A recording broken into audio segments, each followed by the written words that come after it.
kepayon tanah, kepayon tanah.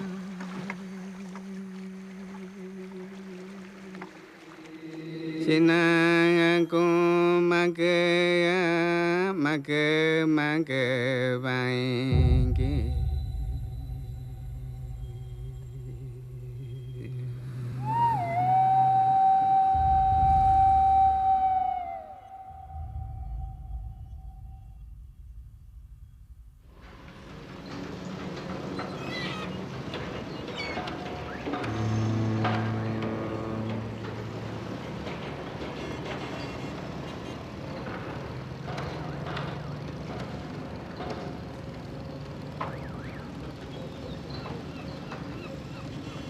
Je me souviens d'une nuit dans la jungle où, comme la précédente, hurlait en moi une voix.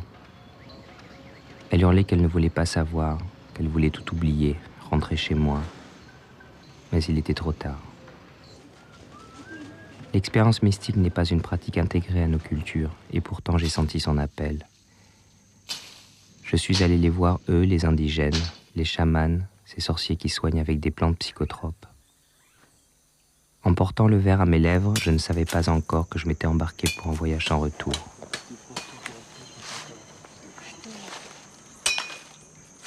C'est avec respect que je suis parti à leur rencontre. Respect pour ceux que j'imaginais capables d'affronter la peur de la mort, capables de la transcender. Des êtres explorant le plus profond de leur psyché, décryptant les mécaniques même de la pensée, pour que se révèle ce monde invisible. J'ai parcouru le Mexique puis le Pérou à la recherche de ces hommes. J'ai partagé leurs rituels jusqu'à ma rencontre avec Esten Betsa, un chaman indien Shipibo-Konibo. Les rituels partagés avec lui m'ont amené jusqu'aux frontières de la mort mentale, jusqu'à un point de rupture où mon esprit a dû accepter ses expériences, accepter de remettre en question et de redéfinir la réalité d'une manière nouvelle.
Yo enseño a los jóvenes a tener este conocimiento psicomágico o la práctica espiritual para que así ellos puedan enseñar a su pueblo, trabajar en su pueblo como chamanes, no solamente el trabajo de chamanismo, también enseñar cómo vivir la vida, cómo vivir en la tierra, cómo respetar los fenómenos de la naturaleza. Entonces, esto es para mí muy importante porque sin este conocimiento espiritual, uno pierde también el equilibrio de su conocimiento como ser humano. En todas las ceremonias, por ejemplo, para comenzar la fiesta, el primer cantor canta para tomar contacto con los espíritus. El momento del corte de cabello, también la mujer que cantó ha hecho contacto con los espíritus.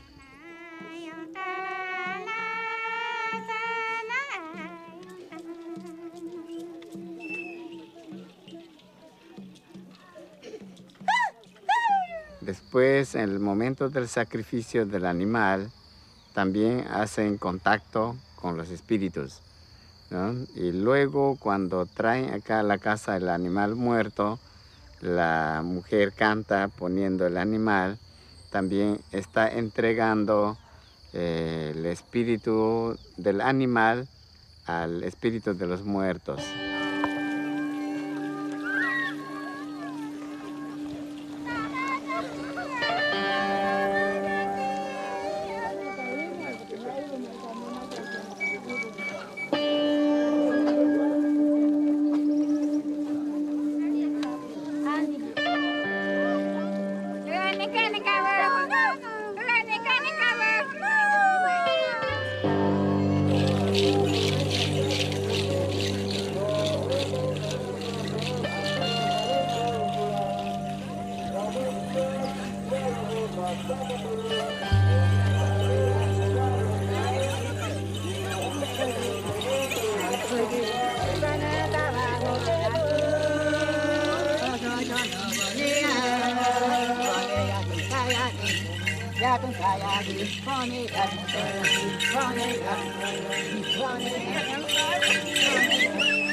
L'ayahuasca, la liane des morts. La violence de l'expérience est réelle. Tout comme ces joutes, elle se déroule dans un monde symbolique. Dans ces fêtes traditionnelles, les Indiens boivent un jus de maïs fermenté. Mais c'est dans l'obscurité et le recueillement que les chamans prennent l'ayahuasca. Que contient cette liane sacrée? Comment peut-elle projeter la conscience dans un nouvel espace inconnu? Par quels moyens le chaman peut-il guider ses patients avec ses chants? Y a-t-il dans l'histoire humaine d'autres phénomènes comparables? Les chamans sont-ils les voyageurs secrets d'une réalité plus globale?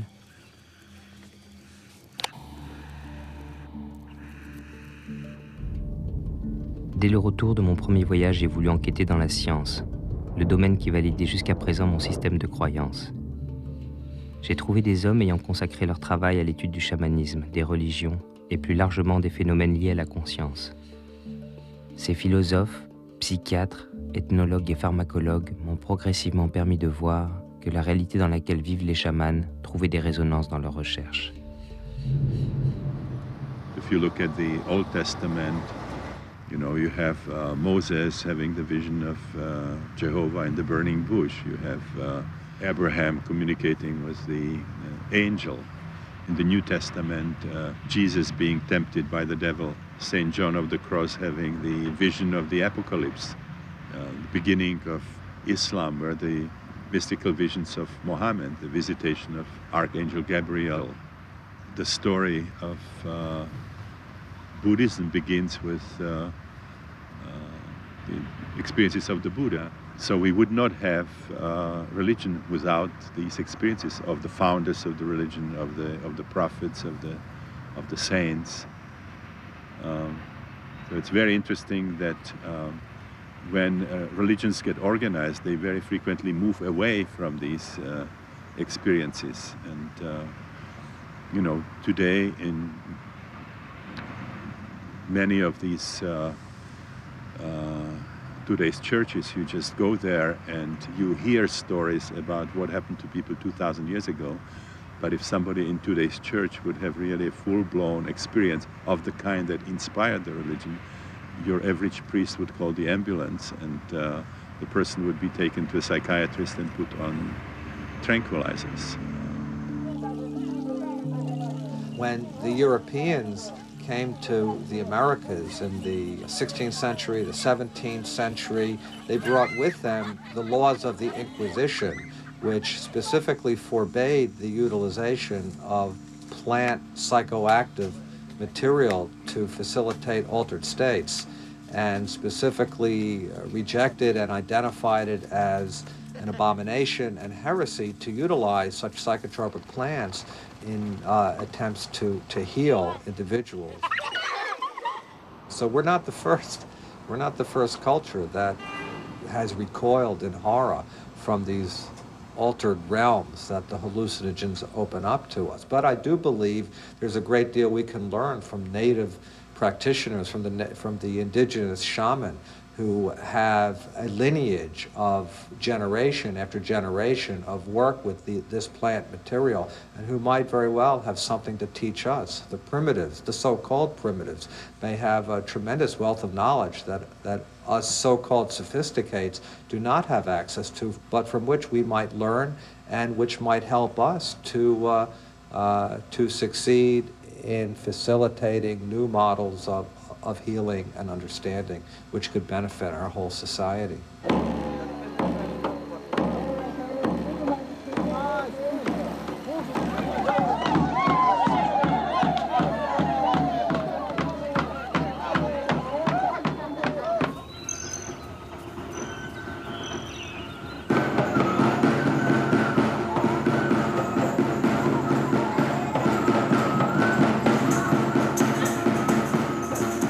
Social, un chamán dentro de los pueblos indígenas es como un líder espiritual, es un guía espiritual.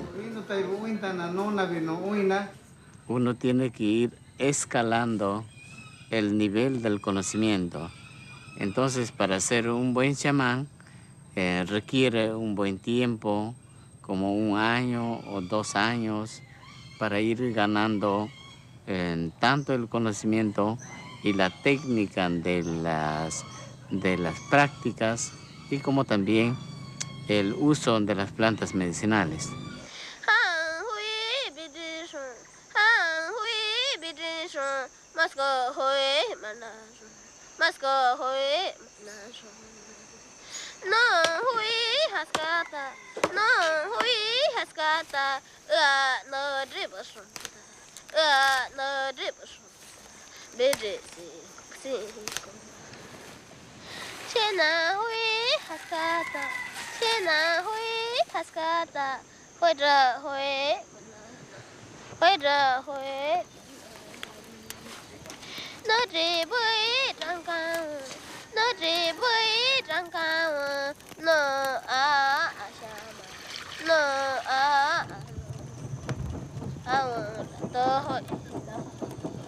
Esta planta es la planta de chacruna, que sirve para cocinar con la ayahuasca.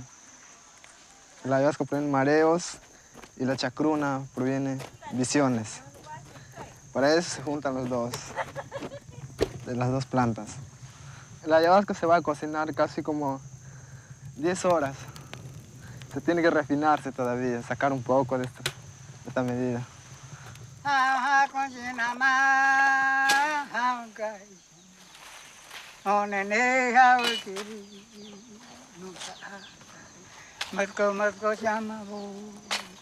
Les feuilles de chacruna contiennent de la DMT, qui est un hallucinogène puissant, mais qui est oralement inactif, puisque dissous par une enzyme précise du tract digestif, la monoaminoxydase. Alors il combine les feuilles de la chacruna avec la liane de l'ayahuasca, qui contient précisément plusieurs substances qui inhibent l'enzyme de l'estomac. En mélangeant les deux plantes et en les cuisant ensemble pendant des heures, on arrive à une boisson de la DMT oralement active et la molécule hallucinogène passe à travers l'estomac intact et arrive au cerveau. Comment ont-ils pu trouver cette recette lorsqu'on sait qu'il y a 80 000 espèces de plantes supérieures dans la forêt amazonienne? Ça fait que n'importe quelle combinaison donnée, il y a une chance sur 6 milliards 4 pour tomber dessus. I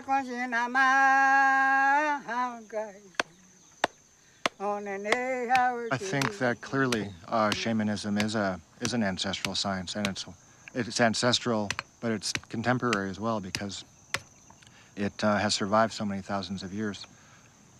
These techniques are the result of centuries, millennia of trial and error, which is the scientific method. You try something, based on the results, you modify what you're doing based on another outcome that you desire. I think these are technologies of consciousness. These are technologies of the spirit, and there's no reason that they have to be hidden. I mean, you might have to work a little bit to get them and have certain responsibilities, but to make them off limits and to turn them into some kind of bad, shunned phenomena is just not true. It's just not fair either, really.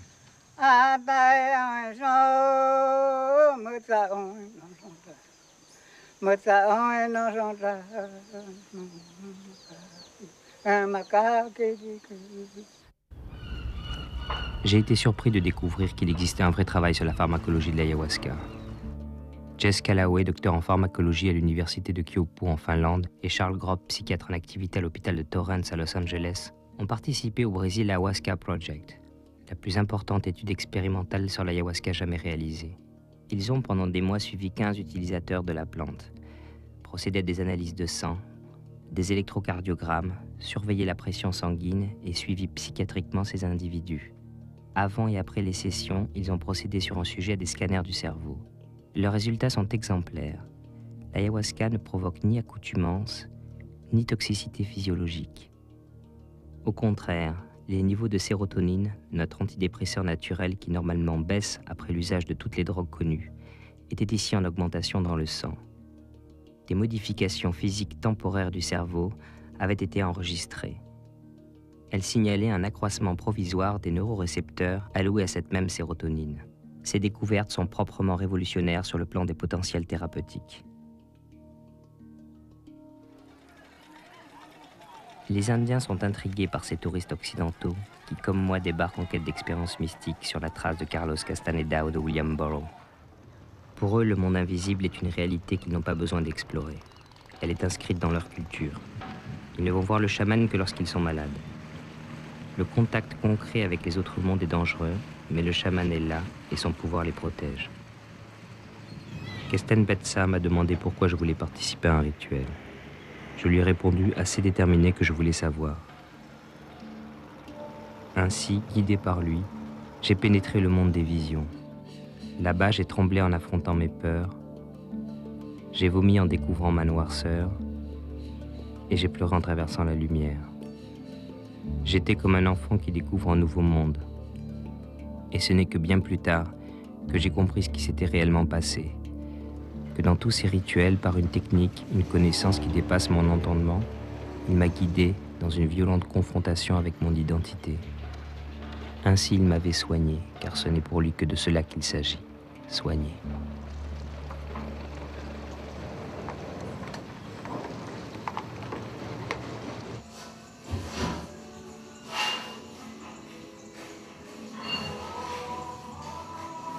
Desde el otro punto del mundo o dimensión se puede fácilmente comprender, reconocer la enfermedad. Las raíces de la enfermedad, uno puede ser psicológico, otro puede ser orgánico, otro puede ser espiritual.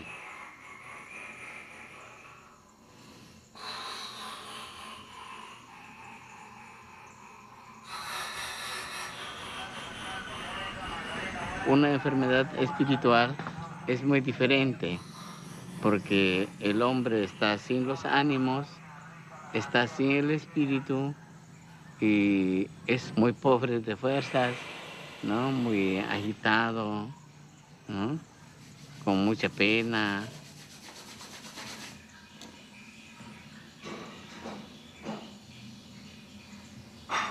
¿Podrías traer el día domingo en la noche para hacerle un buen trabajo? Ya. En la noche, a las 9 de la noche. A las 9. Pero Ya. ya puedes traer su colchoncito, su abrigo, para tratarle así en ceremonia. Las 2 semanas pasadas me sentía terrible, horrible, me sentía muy, muy mal. Pero esta semana que pasó ya me fui calmando poco a poco. Y ayer que me fui, me animé a tomar el ayahuasca. Me llamó, me dio de tomar, sabe, tiene un sabor muy, muy amargo. Y me fui a sentarme. Luego sentía que o sea, me mareaba. Y luego vino, después de la media hora, vino uno de los señores a cantar. Y cuando comenzó a cantar la señora era peor, sentía que me muero.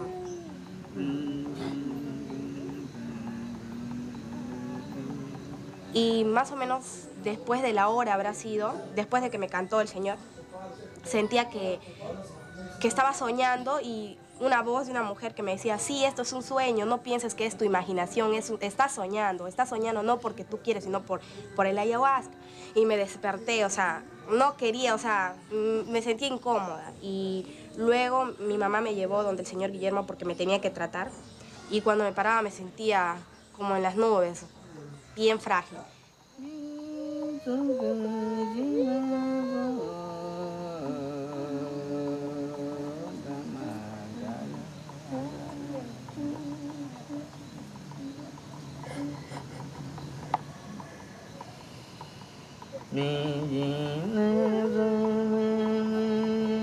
El chamanismo es una ciencia natural que los hombres han descubierto en todas partes de la tierra, según su raza, según su folclore, según sus épicas, según sus ritos, sus leyendas, sus cuentos y mitologías.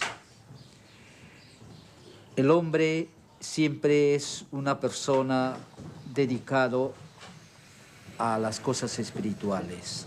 Prácticamente el hombre es como un animal religioso.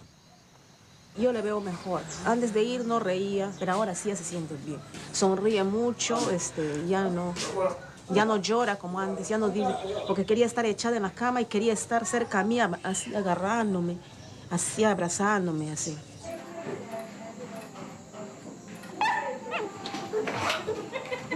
Saluda. La parte de padre está yo dando huevos. Todos a la voz de 3, ¿ya? 1, 2, 3. Cumpleaños feliz, te deseamos a ti.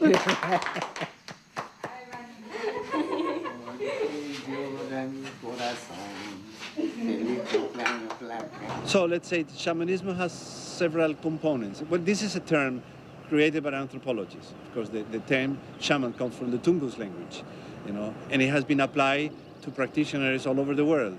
So, and it's applied even to modern practitioners, Western practitioners. So it's a term that has been used so much. It's very difficult now, to define somehow, what it will be a real shaman. But I would say that we have several characteristics. It will be a man or a woman who is able to enter a modified state of consciousness, and by means of, and in this trance state or whatever, non-ordinary state, he is able to contact spirit realm, spirit world, in the name of his community.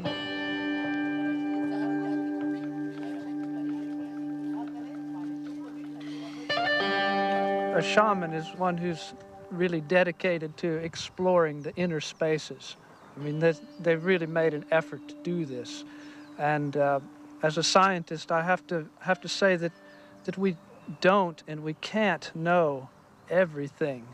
and that there's so many things that we can't know and don't know, that we have to leave open the possibility that there are people like shamans who can tune into information that's not readily available to other people. And these people have quite an important function, if for no other reason than to give us some perspective on reality. Yo he llegado a muchas partes donde están grandes hombres, están unos hombres, unos ancianos, unos reyes, donde tienen la sabiduría, verdaderamente una sabiduría, máxima sabiduría, como nosotros decimos, que lo saben todo. No existe allí el tiempo ni el espacio. Allí no existe el tiempo ni el espacio. Todo es presente.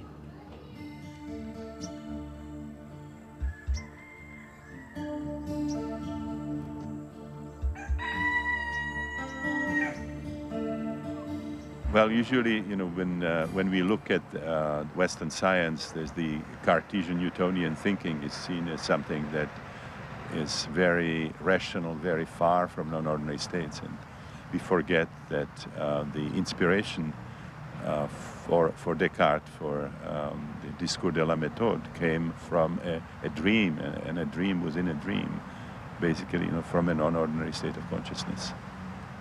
So that as long as we stay in the ordinary state of consciousness, with all the scientific methods and all the scientific instruments, we are just exploring a segment of reality.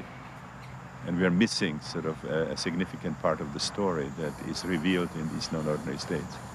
Of course, that is the way in non-ordinary states the yogis get their wisdom. I mean, it's these people tap some kind of sources of wisdom that are not available in the ordinary state of consciousness. They show either a radically different perspective on the everyday reality, or they show us normally invisible realities that are extremely important for a really true, deep understanding of who we are and what the nature of reality is. Et donc je pense que encore aujourd'hui, dans tout être, il y a une dimension chamanique fondamentale, par exemple lorsqu'il rêve. Chaque nuit, l'homme redevient cet être mythique. Le problème, c'est que justement, il prend cette réalité mythique pour une réalité non réelle. Justement, cette idée de dire qu'il y a des réalités non réelles me fait rigoler, parce qu'en fait, tout est réel. Donc la réalité du rêve est aussi réelle que la réalité de cette prairie ou de ce ruisseau derrière moi, ou de cette caméra qui nous filme, mais elle est différente. Et c'est précisément ça qui est intéressant. C'est le fait que nous ayons des réalités différentes et que pour pouvoir comprendre le monde, il faut pouvoir passer d'un niveau de réalité à un autre. Los espíritus se oye acá que cantan bien, bien, te está hablando y te dice esta canción es para esto, para este otro, te explica. Y uno, si dieta bien, lo canta perfectamente como el espíritu lo canta. Por medio de esa canción se los llama.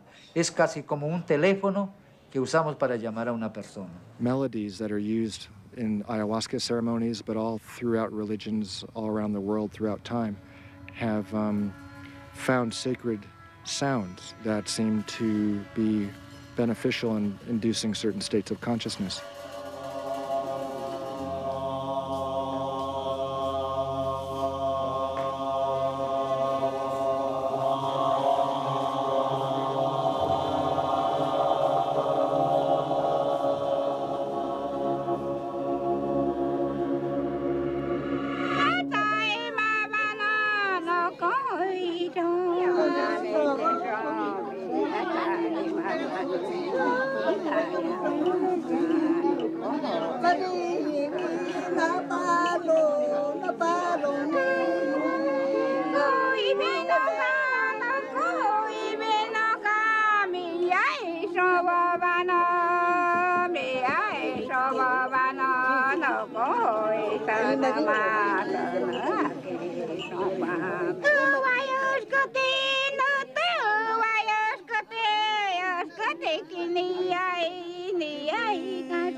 China kumake vaingi. Nate akong kanoma, nate akong kanoma. Kano rama meada, kano rama meada. Soy chono bai.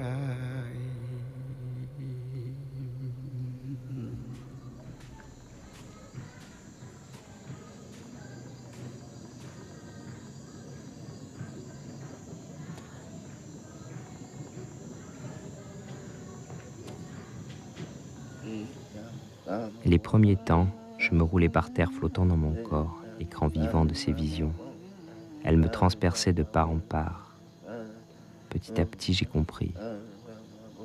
Il fallait se concentrer pour se laisser traverser par cette forme inconnue de langage sans mots, pour le laisser déplier ses mystères à l'intérieur de l'esprit. La réalité de ce monde apparaît aussi concrète que la réalité matérielle, plus forte encore car je ressentais dans mon corps ce que je voyais. Les images et les sensations étaient unifiées. Kesten Betsa et la plante m'amenaient dans un autre monde. Elle était le véhicule, il était le pilote. Au cœur même de l'expérience, j'avais cette certitude que ces mondes étaient liés aux pensées. Elles n'étaient plus de petites impulsions fugitives auxquelles je m'identifiais sans en avoir conscience. Elles étaient de gigantesques univers en mouvement.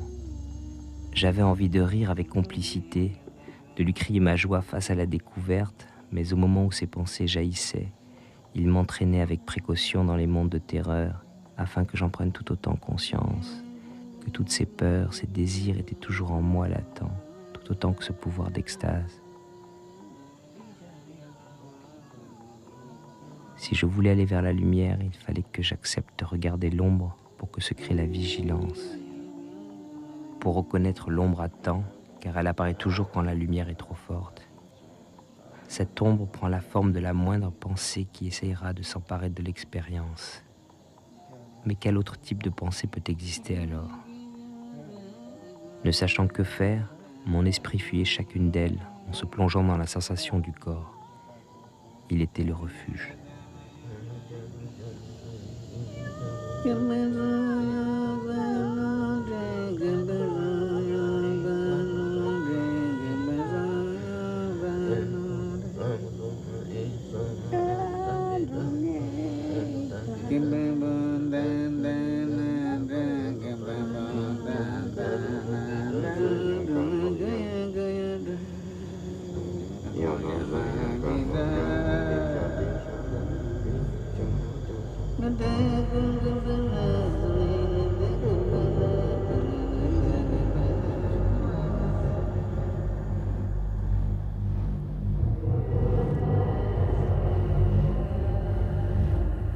Quite often with ayahuasca visions, there's a coherence to the vision. There's a message to the vision. There's intrinsic meaning to what is being perceived.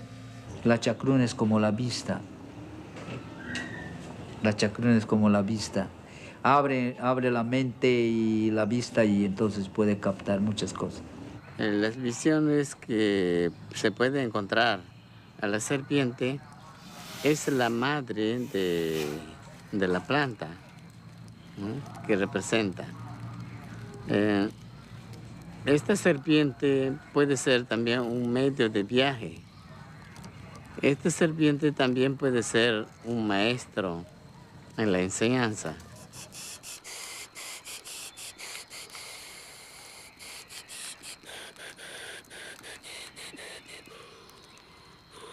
These shamanic techniques take us way beyond this sort of individual history that is the main focus of psychotherapies. It takes us into the realm of death and rebirth. It takes us into the realm of powerful forces in nature, archetypal beings, deities, and so on.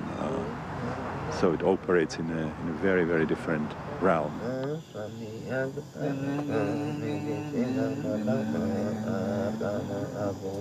I think about archetypes as kind of primordial, universal forms that somehow have objective existence.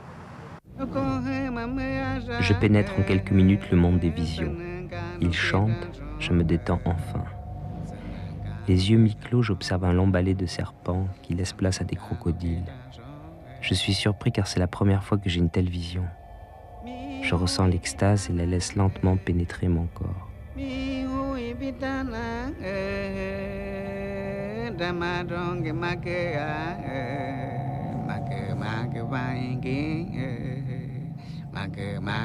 Puis son chant s'arrête, les crocodiles disparaissent et je flotte seul en moi-même. Les visions s'assombrissent. Je sens la terreur qui emplit mes organes. Ils me crient leur existence. Mon ventre se noue. Mon esprit ne peut accepter d'être lié à cet amas de chair palpitant.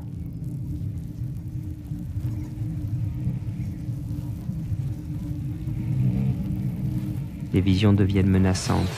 Au moment de perdre pied, Kesten Betsa se remet à chanter.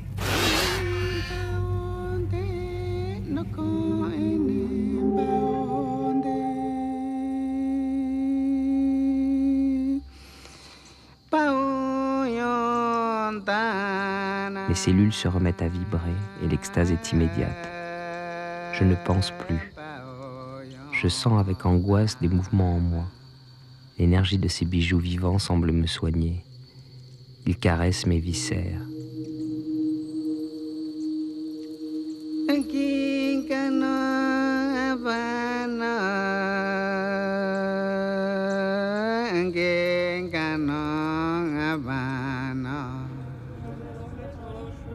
Ma pensée me crie de m'enfuir, mais mon corps refuse de bouger.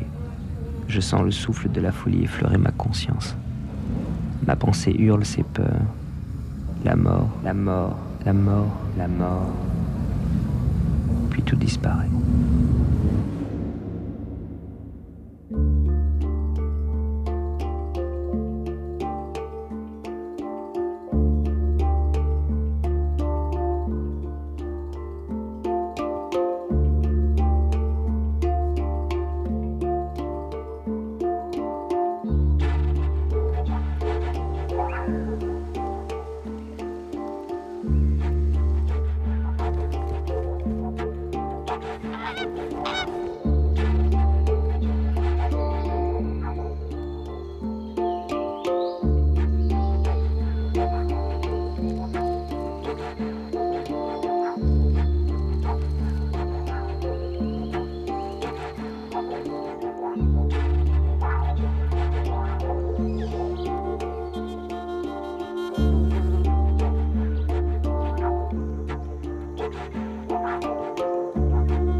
El cuerpo, ¿no? El cuerpo físico entra al mundo espiritual sin necesidad de muerte.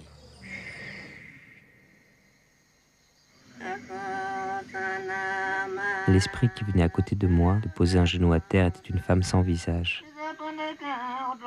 Elle s'est lentement approchée et me touchait presque lorsque ma pensée a jailli. Esprit, tu peux entrer en moi, je tiens vite. À ce moment, le chant de Kesten Betsa m'a retenu. Il me disait « N'appelle pas un esprit comme ça, c'est dangereux. » L'invitation dans le monde des esprits est terminée.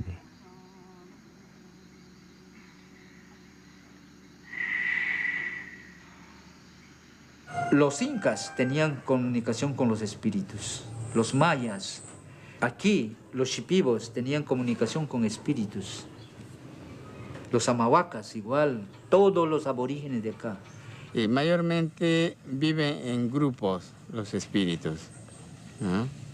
Entonces estos espíritus tienen un encargo, ¿no? Por ejemplo, si una persona quiere solamente conocer el uso de plantas, no puede utilizar, puede enseñar. Por ejemplo, si yo quiero aprender de planta, entonces este espíritu me dice, esta planta se utiliza así, en tal enfermedad, ¿no? O en tales casos, cómo hay que utilizar. Entonces, otros espíritus te pueden enseñar también debajo de la superficie de la tierra, del agua, del espacio. Nosotros estamos conectados con todo el universo. Nosotros somos microuniverso y sobre todo entre nosotros hay otros mundos también que son unos universos. Entonces todo va así, compaginado. Nosotros en verdad, nosotros no estamos sueltos, nosotros estamos ligados como un enchufe para la electricidad, para una luz. Así estamos nosotros. J'ai écouté ce que les chamans amazoniens disaient, les mots qu'ils utilisaient. Ils disaient, il y a des essences ou des mers ou des esprits qui sont communs à toutes les formes de vie. Et c'est en étant en contact avec ces entités que l'on peut apprendre sur les propriétés de toutes les autres espèces et communiquer avec elles.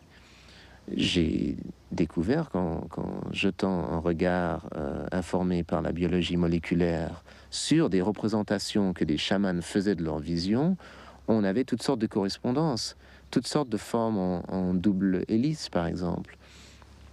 Il y a des indications en regardant ce que les chamans perçoivent dans le monde des visions, qu'à un certain niveau, ils sont possiblement en train de percevoir une version moléculaire de notre biologie, qui nous connecte à tout ce qui nous entoure, parce que finalement, lorsque vous allez dans les neurones d'un être humain, au centre de ces neurones, il y a un noyau qui contient de l'ADN, cette longue molécule en forme de 2 serpents entrelacés, qui contient l'équivalent de 186 bottins de téléphone de la ville de Paris, tout ça concentré en 2 millionièmes d'une tête d'épingle. Et cette substance quasiment miraculeuse et informationnelle se trouve dans toutes les autres formes de vie autour de nous. Et a d'ailleurs des propriétés électriques, électromagnétiques, que l'on commence à mesurer, mais qui sont encore assez mal comprises. Il faut quand même prendre en ligne de compte que la science n'a découvert la structure et la fonction de la molécule d'ADN il y a seulement 48 ans, tandis que les peuples chamaniques placent la forme de la double hélice, qui est celle de l'axis mundi, comme les historiens de la religion l'ont appelé, au centre des images chamaniques et des représentations qu'ils font des esprits de la nature depuis des milliers d'années sur les 5 continents.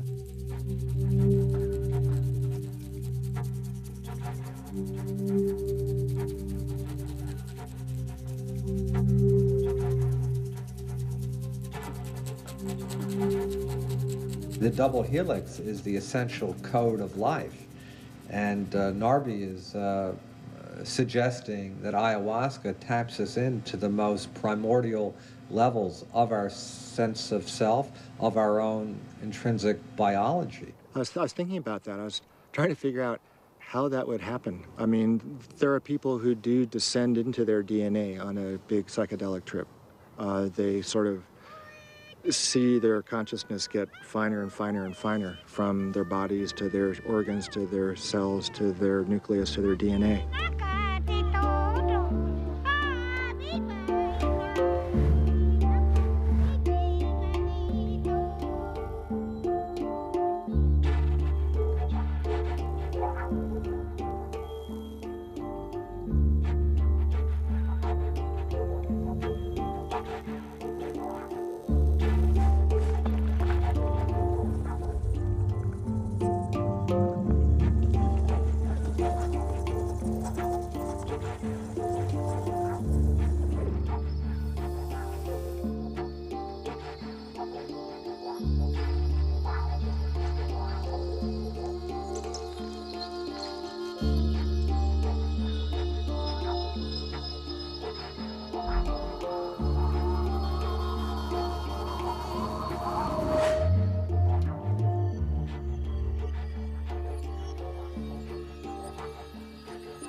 we've got all the receptors there, and these receptors are exquisitely sensitive to even the most minute doses of some hallucinogens. Why is that? We seem to have evolved in a parallel path, let's say, the human central nervous system and plant hallucinogens.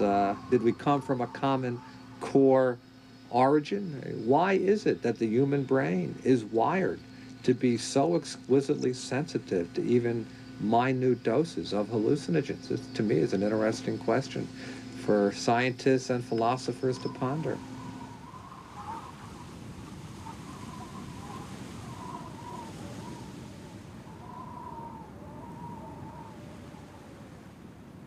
PCR is another place where I was down there with the molecules when I discovered it. And I wasn't stoned on LSD, but my mind by then had learned how to get down there. I could sit on a DNA molecule and watch the polymerase go by, you know, and I didn't feel dumb about that. I felt like, I mean, that's just the way I think. It's like I put myself in all different kind of spots. And I've learned that partially, I would think, and this is again my opinion, through psychedelic drugs. Dr. Kary Mullis, I now ask you to receive the Nobel Prize from the hands of His Majesty the King. Biogeneticist Dr. Kary Mullis had won the Nobel Prize for inventing PCR, a revolutionary technique for multiplying tiny amounts of DNA for use in genetic research. A creative breakthrough he claims came from psychedelic drug use. I don't do experiments often, you know, in big things like, what if I had not taken LSD ever? Would I have still invented PCR? I don't know. I doubt it. I seriously doubt it.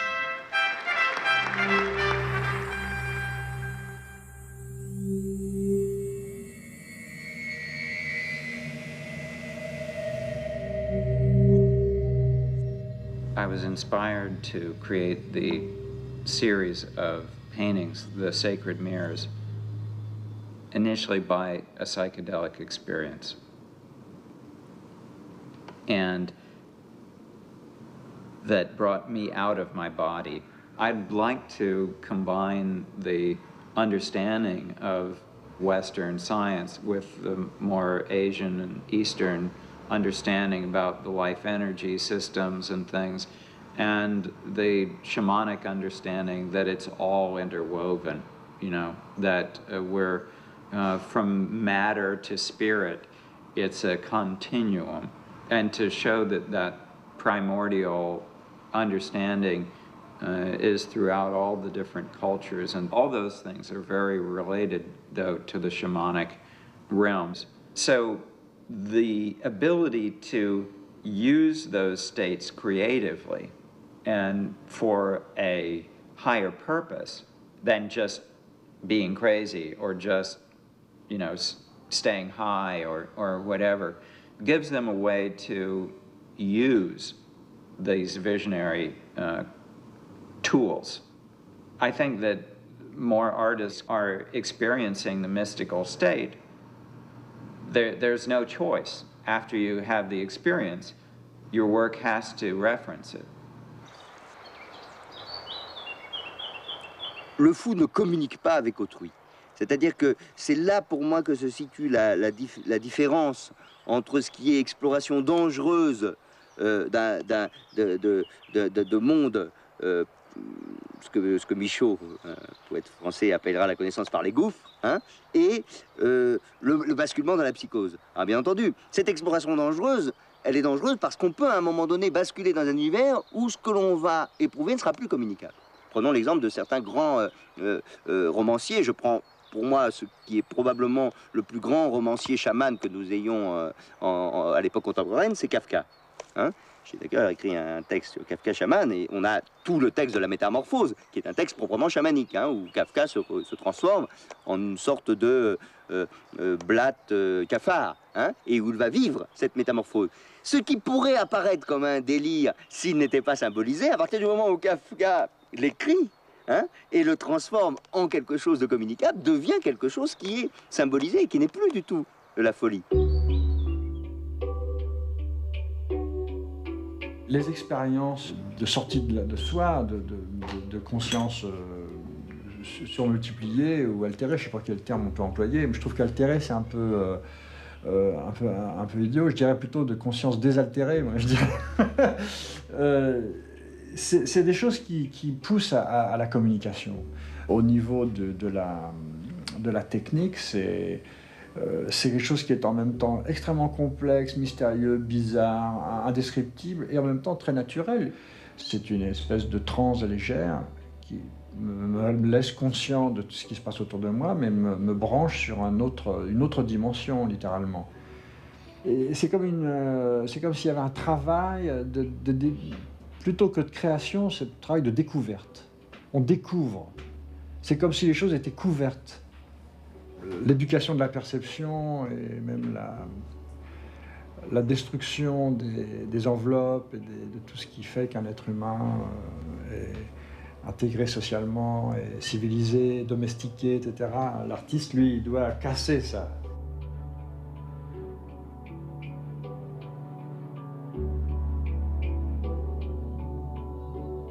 J'ai eu une expérience avec les champignons hallucinogènes qui m'a bouleversé à un point incroyable. Je dois dire que faire cette expérience avec les champignons, c'est quelque chose de tellement fort que, en ce qui me concerne, je me suis bien promis de ne pas recommencer. Et puis, il m'a fallu toute une vie pour, je dirais pas digérer, mais assimiler et développer ce que j'avais vécu au cours de ces quelques heures. J'ai la chance de ne pas avoir été éduqué vraiment. Tu vois, j'ai pas été à l'école très longtemps, j'ai même pas fait mon diplôme, disons, graphique jusqu'au bout. J'ai tout de suite été extrait, chaque fois j'ai été extrait de ces systèmes de domestication de l'esprit par une chose ou par une autre, et j'ai été lancé dans des sentiers tout à fait sauvages. Et cette histoire avec les champignons n'a pas arrangé les choses, puisque j'ai été vraiment projeté dans le mystère sans personne pour me tenir la main. Et c'était vraiment la folie. D'ailleurs, c'est la folie. Et souvent, quand je dessine, l'angoisse dont je parlais tout à l'heure, c'est d'être confronté à une forme de folie. C'est-à-dire, on est devant des langages. Je me trouve devant des langages qui n'ont pas qui sont pas répertoriés. Et alors, c'est extrêmement difficile et douloureux. En même temps, bon, il suffit d'arrêter de dessiner, puis on prend la page, on la jette. Mais c'est pas comme ça que ça se vit. Ça se vit comme si on était réellement en danger.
Si no se entra a una vida disciplinada digo así porque hay limitaciones de los alimentos, hay limitaciones de las bebidas, hay limitaciones en la conversación, en la forma de pensar, ¿no?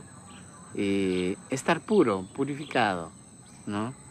Entonces, en base a esa disciplina, uno puede captar las visiones, el conocimiento, los contactos con los espíritus y seguir avanzando hacia el fondo de la parte espiritual.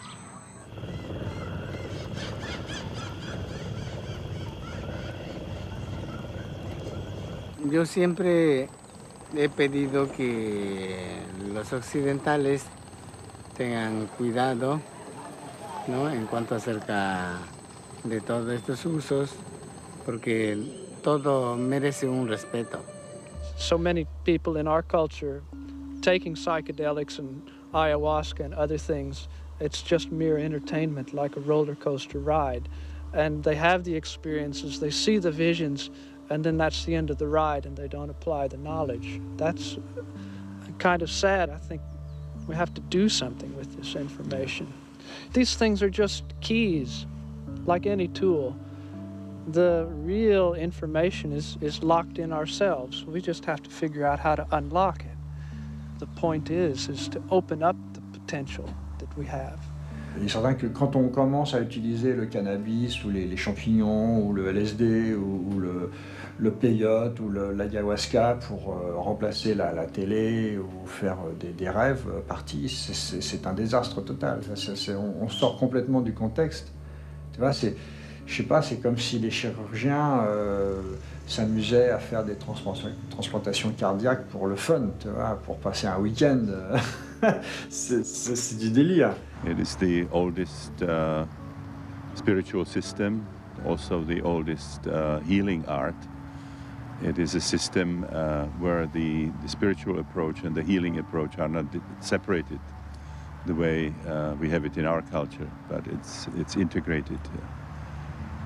And you know, I see the shamans as the early pioneers of consciousness.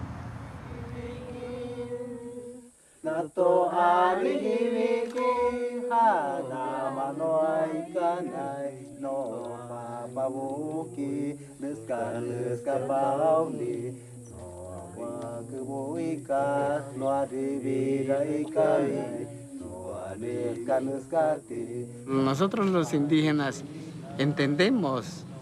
¿Por qué? Porque convivimos con la naturaleza, convivimos con los espíritus, tenemos nuestro concepto tradicional, tenemos conocimiento de nuestra cultura, pero en sí los occidentales no, porque desconocen estos conceptos tradicionales.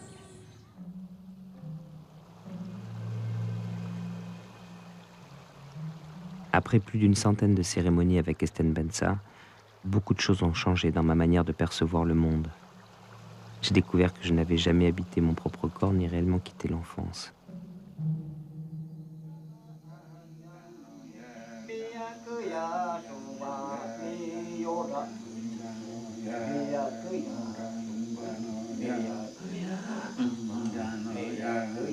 Pour moi, leur art de soigner est une science de l'esprit. Leur plante une technologie de la conscience mise à disposition de l'humain par la nature pour entrer en relation avec elle et avec soi et comprendre ses alliances sacrées. C'est un chemin dangereux dans lequel il faut avancer avec prudence. J'ai manqué une fois de cette prudence vitale et ne respectant pas les diètes, j'ai connu la schizophrénie pendant une semaine. J'ai dû retourner dans la jungle pour qu'il m'aide à reconstruire la partie psychologique de mon esprit. Je me retrouve une nouvelle fois au cœur de l'expérience. Ce soir, nous avons pris une nouvelle plante. Les visions sont trop fortes. Je tente en me convulsant d'échapper à toute pensée. Pour ne pas devenir fou, pour être à l'instant, l'esprit mis à nu ressentant l'organique. J'ai des pensées que je n'ai jamais eues. L'impression d'accéder à des désirs cachés, à des pulsions secrètes. Les vérités se transforment en mensonges dès que je les attrape. Une cascade sans fin d'informations sur mes mécaniques psychiques, sur ce que je suis ou crois être. Je ne peux que sentir le sang couler dans mes veines, sentir le plus infime de mes muscles, tandis que les visions augmentent et se déploient au rythme des chants. Mon identité se dissout dans ces images perçues comme des concepts cognitifs insaisissables par la pensée.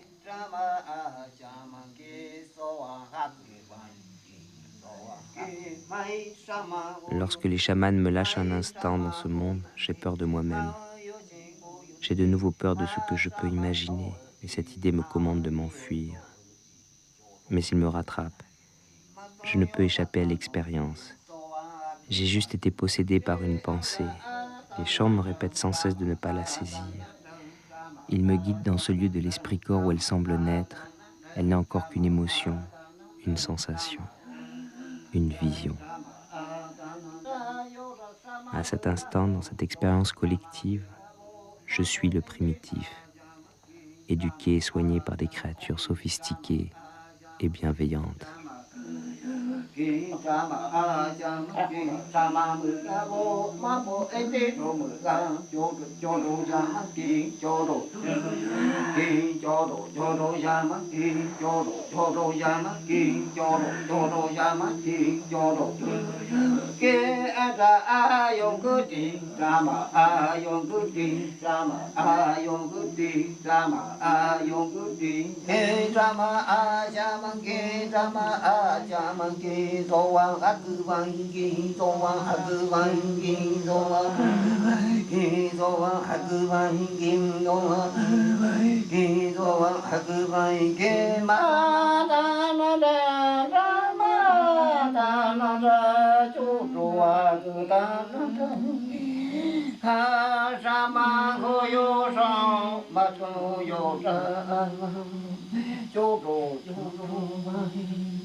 No koi jinano e ronda me ama que royona ma que royon vaina ma que royon vaina Awini canoa Antoninda O cande jin kaine o cabo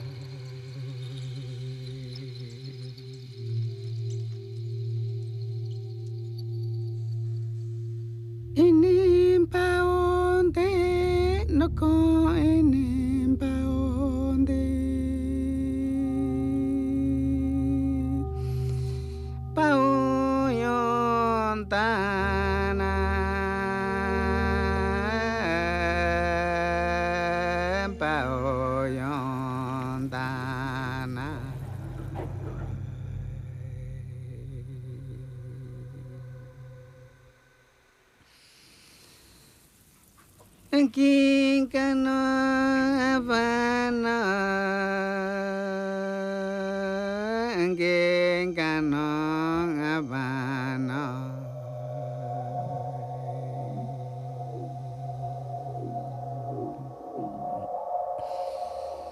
Nakahoin Canada, Nakahoin Canada.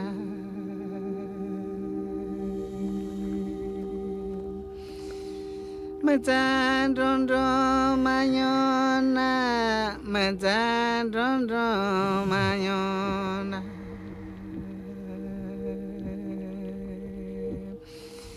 Rondo mayon dana, rondo mayon dana.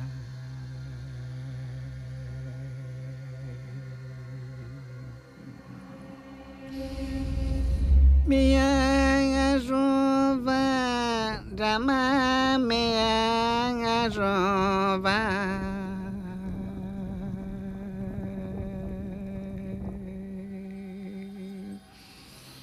Mi sina Ramave, me huente Ramave.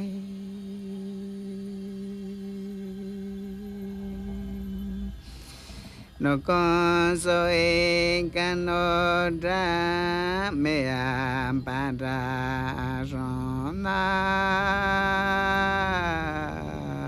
para ronyo vano.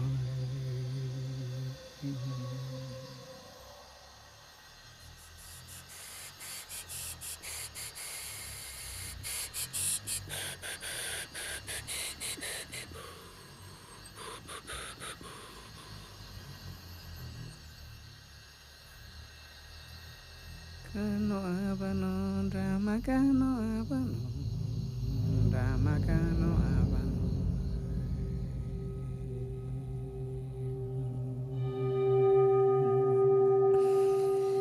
Niwa tamponda, no koniwa tamponda.